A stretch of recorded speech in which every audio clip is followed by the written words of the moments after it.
So you're here watching this video, and that's probably under the unfortunate circumstance that you are dealing with hormonal acne. And if you are, luckily you're in the right place, but that also means that you are going through something that is so awful and frustrating and humiliating, and I feel you so much. And I just want to say it gets better. I promise you it will. Just be patient with yourself, love yourself, be kind to yourself, and stay hopeful. So for those of you who are new here, welcome to my channel. My name is Victoria, or Tori. For those of you who aren't new here, welcome back. If you aren't yet subscribed, hit that subscribe button below. It really encourages me to make more content, and if you're watching this video, you probably find this kind of content useful, so please do that. And without further ado, let's talk acne. So just briefly, I'll share with you my acne history. In high school, I did have sort of just your typical teenage breakouts. Nothing awful, but definitely not clear skin. And then once I hit about 18, I went vegan and I stopped wearing makeup. And that really did wonders for my skin. My skin became glowing and beautiful after that. I stopped getting breakouts. I stopped needing to wear makeup, and it was a really great couple of years of having clear skin. And this led me up until about 6 months ago.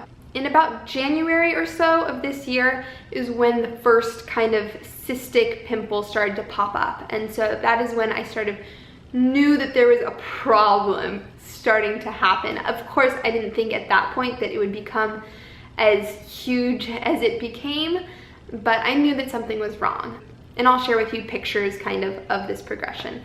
So after about a month or so, they just continued to accumulate more and more to the point where it was sort of all over my chin and jaw area. And even the ones that weren't still active had left a mark, so it just looked really congested and just covered in pimples, even though, again, not all of them were currently active. So this continued for a couple months, during which I tried absolutely everything, and that will be the main part of this video. I'll share with you everything that I tried, what was worth it, what wasn't, and what finally helped me totally just get rid of it all. So yeah, this continued. It was super frustrating. It was super embarrassing. I didn't really want to go out. I didn't want to see people because, again, I hadn't ever had to wear makeup before, so I didn't even own it. So when I would go to class or go out, I just went with my natural acne covered skin, and it was really embarrassing. And as you probably know, if you are dealing with this, that no matter how many times you tell yourself that it's okay and that nobody notices or nobody cares, it still really affects you inside. And I think there should be more dialogue around that because so many people deal with acne. It's not like it's a super unique thing. It's a very universal experience, and if more people were open about it, it would help all of us feel more comfortable in our skin and not so ashamed and depressed about it. Because at the end of the day, acne, this was a journey for me to accept, but acne is a good thing. Acne is your body's way of telling you that something is wrong inside your body and that something needs healing. And so without acne, you wouldn't know if anything was wrong. So it's really just your body's way of saying, hey, I'm pushing these toxins out, something's up in here, help me, please. So that was definitely part of my experience, was coming to terms with acne and saying, it's okay, thank you pimples, thank you acne, you are helping me. You are helping me. Also, when you're dealing with acne, it can be very easy to be extremely hard and critical of yourself, and just feel so upset and humiliated by your appearance. And turning this around and kind of changing your mindset about it can really help. I really do believe that your mental state does affect your physical state, and so if you are in a more positive mental state, you're gonna be in a more positive physical state. I think that healing is really hard to do when you're in a very negative space. So first off, come to terms with your acne, embrace it. I did meditations on this. I did countless meditations. I looked in the mirror, I said, you are beautiful, I love you, it's okay, love yourself, stay positive, don't fall into the kind of black hole of humiliation and depression that is really easy to fall into when you're dealing with something like hormonal acne. So now, what did I do to try and heal my acne? I did a lot, so I'll just go through each thing that I tried and share with you what my results were, what changed, what was better, what didn't change, and what not. So the first thing that I did was change my diet. Now, I already had a vegan diet. I didn't consume dairy. If you do consume dairy, I totally recommend that you stop doing that because so many people have cleared their acne by just cutting out dairy alone. But yeah, that's a good place to start. So eliminate dairy, and what I did was then eliminate processed foods. I tried to minimize soy. I just ate a much cleaner diet, and I felt great. I felt really good. I felt healthy. The rest of my skin looked great. I was glowing, but my chin and my jaw remained a total mess. It didn't help with that. So the next thing that I tried was gut health, which you've also probably heard or read a lot about if you are kind of in this internet spiral of healing your acne. Gut health is huge. They say that you should have a lot of probiotics or fermented foods or something to kind of heal your gut because this can be a source of acne. So I incorporated a lot more fermented foods into my diet. I ate sauerkraut and tempeh. I didn't take any probiotics, but I drank apple cider vinegar every day. I mixed it with water and I had it before meals, after meals. Again, I felt really good. I felt great. My skin, the rest of my skin looked good, but my hormonal acne on my chin and jaw area stayed the same. So next, what did I do? So the next thing I tried, even though I knew it was hormonal, you become desperate and you just want to try everything. And so a lot of times bacteria can cause acne. And so if you're using the same pillowcase for a month or even a few weeks, or the same towels or washcloths or whatever, this can spread that bacteria on your face and cause you to break out. So I started changing my pillowcase every 2 or 3 nights. I washed my sheet, I washed all my washcloths, made sure that I was always using a clean towel. Anything that touched my face was always clean. So again, totally worth trying. You should definitely try doing this, but for me, it didn't help my hormonal acne region. It helped the rest of my skin, and I felt cleaner, but it didn't get rid of the hormonal acne. So the next thing I tried was evening primrose oil. Now this is something that's really popular for women. It's huge kind of in the reproductive health area because it can be great for menstrual cramps or acne or other sort of female hormonal issues. So I started taking evening primrose oil. I took about 2 or 3 pills a day. It comes as sort of like a gel pill. So I took this for several months and nothing. I didn't take it super consistently because I ran out of it for a while and then I started taking it again. And they recommend that you take 3 every day, and I did take 2 a lot of days just because I felt like it was a lot to take 3 every single day. But I feel like I was still taking enough for it to heal if it could heal my problem. So I don't think that evening primrose oil was a solution for my hormonal acne. But again, it did help in other areas. I was glowing, I looked great in the rest of my face. So I do recommend trying that if it's not something that you've already tried. Another thing I tried was every kind of topical possible solution that is on the market. I tried the spot treatments, I tried every kind of face wash, I tried the oil cleansing method of washing your face.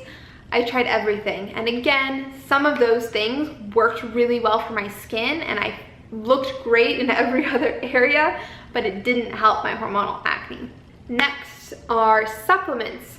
I tried, well, I shouldn't say try because I must admit in this area I wasn't super consistent, but I read about L-lysine, about supplementing lysine, supplementing zinc, vitamin A, and magnesium.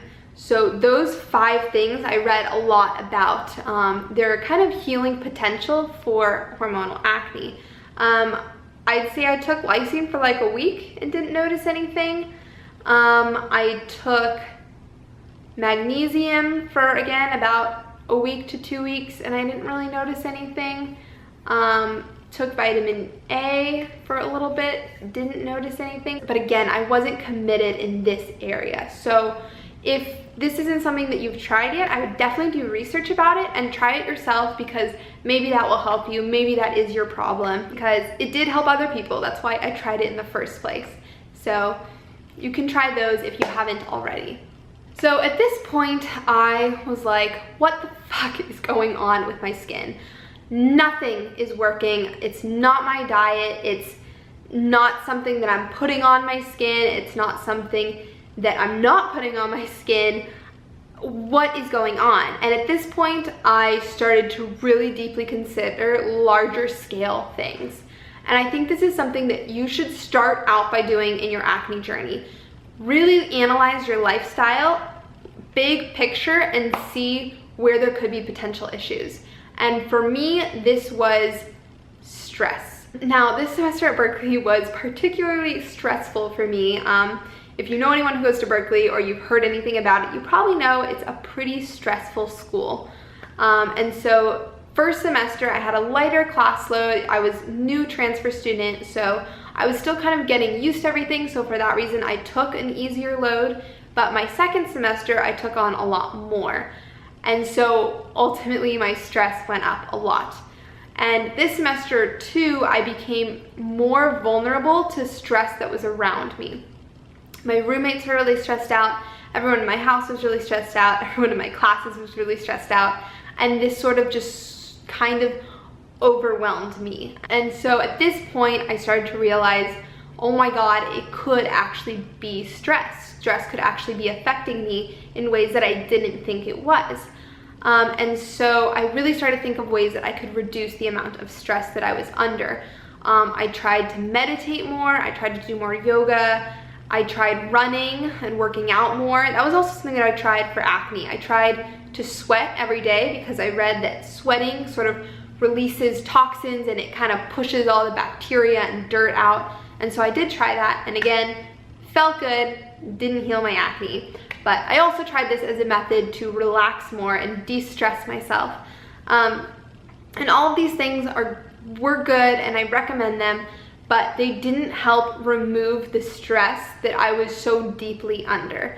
And it wasn't until basically summer, a couple months ago, that I finished that semester at Berkeley. I was free to go home and enjoy my summer, and I told myself I am not going to be stressed out this summer.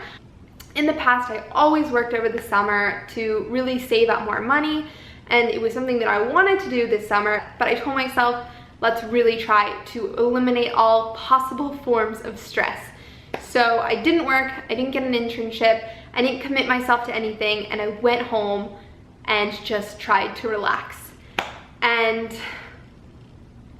after 5 months of trying everything, I started to heal. My skin started to heal. It was like magic. I can't explain to you the relief that I had when it just sort of slowly stopped. And it wasn't like all of a sudden my skin was beautifully clear. No, the first month I came home or so, I started to get fewer and fewer and fewer. And still some would pop up, like 1 or 2, and I still had all the scars from the previous ones, but it slowly started to fade away to the point where I am now, which is, as you can see, fairly clear.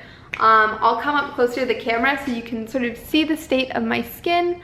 I have a little bit of cover up on right now to cover the scarring that I did experience from it, or I should say hyperpigmentation, but I don't have any sort of cystic outbreaks anymore. So for me, it was stress. It was because I was so stressed out, and I think a lot of times we underestimate how stress affects us, and it's just sort of like almost a state of existence that we have become so used to being under, and it's so normalized, and everyone is so stressed out, but your body really stops functioning normally when you're under a lot of stress. Nothing works as well. Your immunity is lower, you produce more cortisol, which is probably one of the hormonal factors of acne from stress. Digestion is worse, you don't sleep as well. All of these things accumulate together for overall health, both physically and internally. I was just really thankful for my acne journey, for teaching me that stress is not something that I want to normalize in my life. It's not something that I want to keep around. I want to minimize it as much as possible. And I must say, I am really scared to go back to Berkeley this fall, because even though I can meditate and do yoga and do all the things that I've been doing to sort of keep myself relaxed and minimize stress, I don't know how that environment will affect me again. I know that I was weak to it last semester, even though I wasn't necessarily aware of it.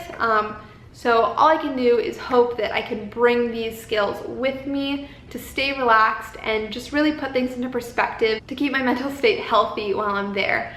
So I will keep you posted on that. But for now, I'm just going to enjoy having my clear skin. So if you are someone who is undergoing stress in any kind of way that you maybe might not realize, like I always said, I'm not someone who gets really stressed out because I didn't really feel it or express it, but inside my body, it was affecting me. It was very subconscious. And so that might be the case for you. So I would take some serious measures, analyze your lifestyle, see where you can reduce stress. Maybe that means cutting back a few hours of work a week. Maybe that means dropping a class or changing some kind of family or relationship situation you're in. But definitely take those measures, because at the end of the day, stress affects you so much in ways that even go beyond acne. So that is my hormonal acne story. And unfortunately, I can't say that it's fully over yet, because I don't know what will happen in fall, and because I'm still dealing with the hyperpigmentation that the acne left. But I can thankfully say that it has gotten so much better over the course of the past couple months. So if you want me to do a video on hyperpigmentation or scarring, I can definitely do that, or a video on healing any other form of acne, because I have dealt with a lot of other types as well. Please leave your comments below. If you have had hormonal acne and you have any advice or tips for those who are still dealing with it, leave those down below. And please give this video a thumbs up if you found this video helpful, or you want me to make more videos like this. I am happy to help. I want to do as much as I can, because I know how hard the struggle is, and it can be really frustrating when you feel like you've tried everything and nothing is working. So thank you for watching this video. I hope you enjoyed it, and good luck.